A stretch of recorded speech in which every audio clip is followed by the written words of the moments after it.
بسم اللہ الرحمن الرحیم۔ عزیز طلبہ، عزیز طالبات، امید ہے آپ سب خیریت سے ہوں گے۔ آج ہم خواجہ حیدر علی آتش کا تعارف پڑھیں گے، لہذا ہم شروع کرتے ہیں خواجہ حیدر علی آتش کا تعارف۔ خواجہ حیدر علی آتش اردو کے ایک بہترین اور نامور شاعر ہیں۔ جماعت ناہم کے اندر ان کے غزل ہے، تو ہم ان کے بارے میں سب سے پہلے ہم تعارف جانیں گے تاکہ ہمیں ان کی غزل کو سمجھنے میں آسانی رہے۔ خواجہ حیدر علی آتش کی پیدائش 1764 عیسوی میں 1764 عیسوی میں ہوئی اور وفات 1846 عیسوی میں 1846۔ خواجہ حیدر علی آتش کا اصل نام حیدر علی تھا اور تخلص آتش تھا۔ یہ بھی ایک خاص ان کا تخلص تھا، یعنی کہ وہ بات اپنی اس انداز میں کرتے تھے کہ جذبات ابھارتے تھے، تو اس لحاظ سے انہوں نے اپنا جو تخلص رکھا وہ آتش تھا۔ آپ فیض آباد لکھنؤ میں پیدا ہوئے۔ فیض آباد لکھنؤ میں پیدا ہوا۔ آپ سے پوچھا جا سکتا ہے کہ خواجہ حیدر علی آتش کی پیدائش کہاں ہوئی؟ فیض آباد لکھنؤ میں۔ فیض آباد شہر تھا اور لکھنؤ ریاست تھی۔ ان کے والد کا نام خواجہ علی بخش تھا۔ ان کے والد کا نام کیا تھا؟ خواجہ علی بخش، جو دلی کے ایک معزز خاندان سے تعلق رکھتے تھے۔ معزز خاندان، اچھے خاندان سے تعلق رکھتے تھے۔ شجاع الدولہ کے عہد میں دلی چھوڑ کر فیض آباد آ گئے۔ کس کے دور میں؟ شجاع الدولہ کے عہد میں دلی چھوڑ کر فیض آباد آ گئے۔ تو یہ آپ نے دیکھا کہ جو دلی کے ایک معزز خاندان سے، تو ان کے والد جو ہے وہ کہاں آ گئے؟ دلی چھوڑ کر فیض آباد آ گئے۔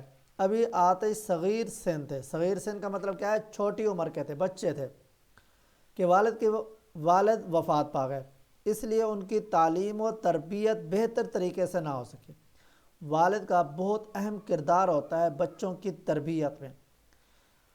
بچہ جو بھی کام کرتا ہے تو والد اس تمام حرکات پر نظر رکھتا ہے، تو اس لحاظ سے بچوں کی تربیت میں والد کا بہت اہم کردار ہوتا ہے۔ مائیں بھی بہترین کردار ادا کرتی ہیں، لیکن زیادہ تر کردار جو ہے وہ باہر کے معاشرے میں، جو باہر انسان دیکھتا ہے تو اس میں والد کا بہت ہی اہم کردار ہوتا ہے۔ آتش نے نواب مرزا تقی خان کی ملازمت اختیار کر لی۔ ان کے ساتھ لکھنؤ آ گئے۔ ان کے ساتھ کہاں آ گئے؟ لکھنؤ آ گئے۔ شاعری میں مصحفی کی شاگردی اختیار کی۔ تو آپ سے پوچھا جا سکتا ہے کہ خواجہ حیدر علی آتش کس کے شاگرد ہیں؟ تو غلام حمدانی مصحفی، آپ کے اپنے ہم عصر شاعر امام بخش ناسخ۔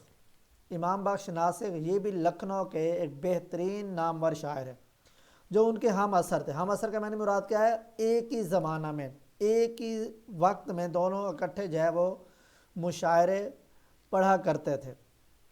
کئی ادبی مارکے ہوئے، یعنی کہ ان کے آپس کے اندر جو ہے وہ بھی غزلیں پڑھتے تھے، یہ بھی غزلیں پڑھتے تھے، تو ان کے اندر کیا ہوتا تھا؟ آپس کے اندر جو ہے یہ ایک معاصرانہ چشمک ہو گئی، تو وہ ان کے درمیان ہوا کرتی تھی۔ آپ قلندرانہ مزاج کے حامل تھے، بہت آزاد مزاج تھے، اس لیے کسی دربار سے وابستہ نہیں ہوئے۔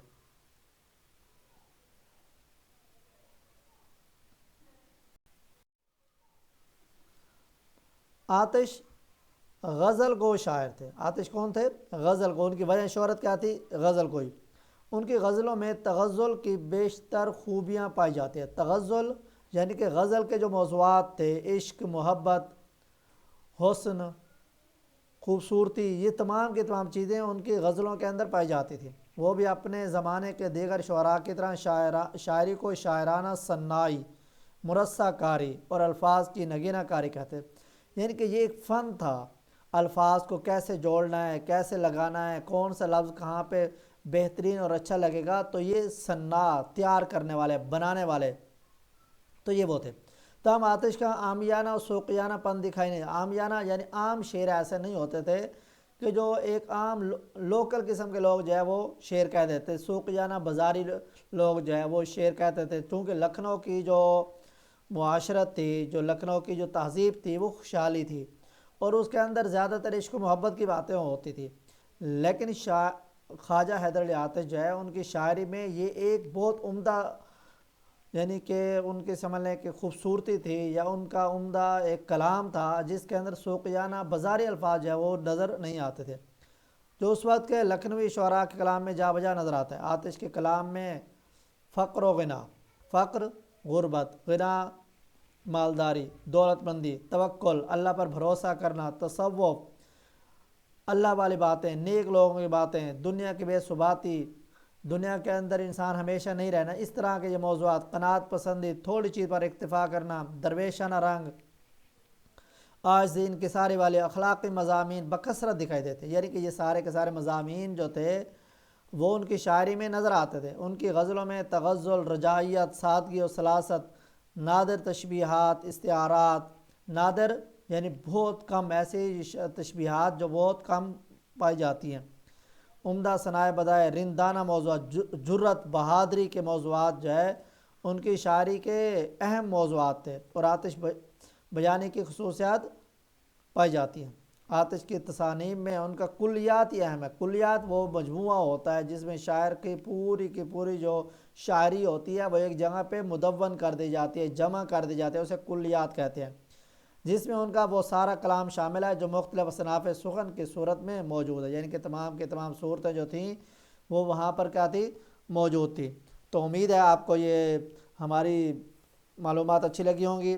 آپ ہمارے چینل معلم اردو کو یاد رکھیں، سبسکرائب، لائک اور شیئر کریں تاکہ ہر آنے والی ویڈیو آپ تک پہنچ سکے۔ اللہ حافظ۔